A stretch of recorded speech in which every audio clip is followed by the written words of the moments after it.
বাইরের কেউ তো জানবে না, বাইরে তো ডেট করবো না আমরা। কি দিয়ে যখন নামবেন শুধু আপনি আমার দিকে একটু মুচকি মুচকি করে তাকায় হাসবেন আর আমি আপনার হাতটা ধরে থাকবো। আমার অনেক ভয় লাগে, এই গ্লাস পরেই তো আমি ঠিকভাবে চোখে দেখি। স্যার আপনি আর কথা বাড়ায়েন না, ওই বখাটের হাত থেকে বাঁচানো আপনার দায়িত্ব না। আর ছেলেরা আর পারুক না পারুক প্রেমটা ভালো করতে পারে। স্যার আসেন, কিছু হবে না। এই যে সরে বসো। আসো বেবি। দেখছো হাত ধরে কই যাইতেছে। রাস্তার মধ্যে যে হাত না ধরলে হবে না। একটু হাসেন। কত দূর? এই যে চলে আসছি। আসসালামু আলাইকুম, বাই।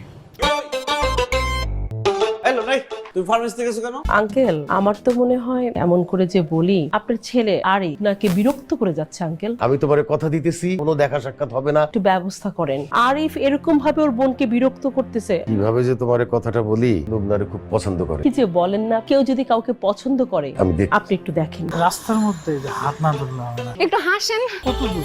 এই যে চলে আসছি। আসসালামু আলাইকুম, বাই। হ্যালো নাই, তুমি ফার্মেসি থেকে গেছো কেন? এই যে চলে আসছি। আসসালামু আলাইকুম, বাই।